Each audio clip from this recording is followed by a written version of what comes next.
Muy buen día, mi nombre es Sergio Borges, docente de la institución Los Portales. El día de hoy vamos a hablar del mentefacto conceptual. En este caso, el apartado que indica reconocer la estructura de un mentefacto conceptual y los tipos del mismo.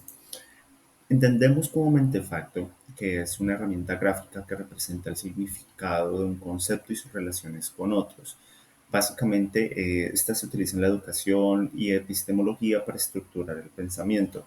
Además, ayuda a comprender, analizar y organizar conceptos de manera clara y precisa. Debemos entender, como tal, que es un diagrama estructural que permite identificar y representar un concepto en sus diferentes niveles de significado. Esto se compone de elementos organizados jerárquicamente para establecer relaciones lógicas. ¿A qué me refiero con jerárquicamente?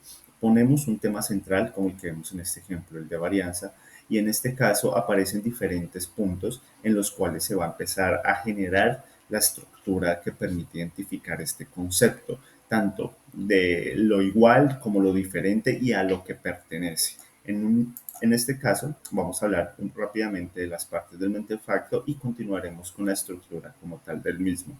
Las partes del mentefacto tienen siempre un tema central, es un concepto principal en el cual siempre se quiere llamar, se quiere investigar, se quiere exponer del mismo, y este siempre se coloca en el centro del diagrama y se escribe generalmente en negrilla para resaltarlo. Las proposiciones son las ideas secundarias que se relacionan con el tema central. Estas proposiciones se conectan siempre con el tema inicial que se está viendo, que es el que está puesto en la mitad del mentefacto, el cual viene unido a líneas y flechas y generalmente se escribe en letras cursillas. Adicional, las operaciones. Estas son acciones mentales que se realizan para relacionar las proposiciones con el concepto principal. Y por último, los conectores, que son palabras que se utilizan para unir las proposiciones o operaciones. Continuamos. En este caso, el mentefacto conceptual, que es el que vamos a trabajar como tema principal en su estructura, es un mentefacto que se puede identificar en cuatro operaciones intelectuales. La primera es la supraordinada, la exclusión, la isordinada y la infraordinada. Dichas operaciones corresponden a las siguientes clases de proposiciones.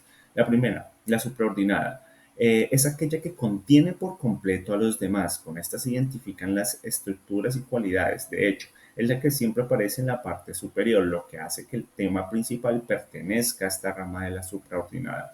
Las exclusiones. Las exclusiones designan aquellas clases que se niegan o se excluyen mutuamente y sirven para oponer ideas entre sí.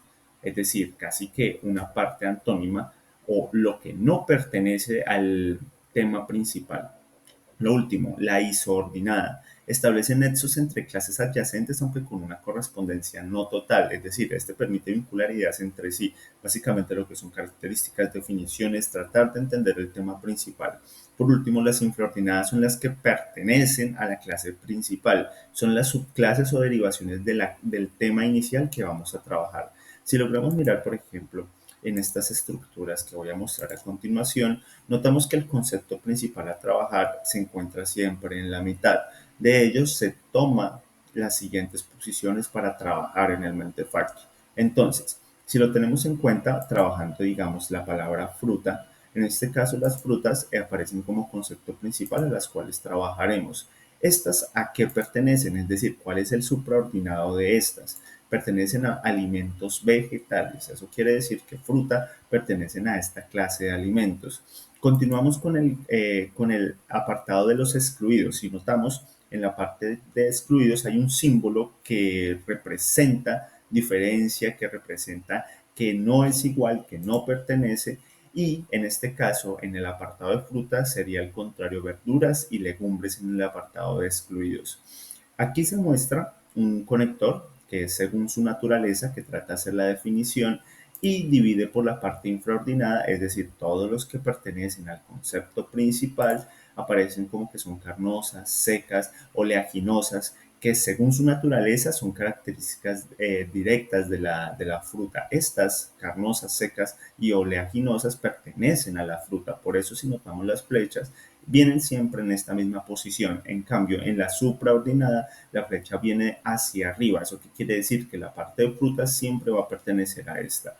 En otro caso, en las partes isoordinadas, en este caso son unas flechas que vienen de ambos lados. Eso quiere decir que contienen vitaminas, minerales y pectina. Por lo tanto, las frutas tienen esto en la misma línea y en el mismo orden. Quiere decir que sus características principales, lo que contiene y lo que hace parte asimismo de las frutas, es estos elementos que se presentan acá.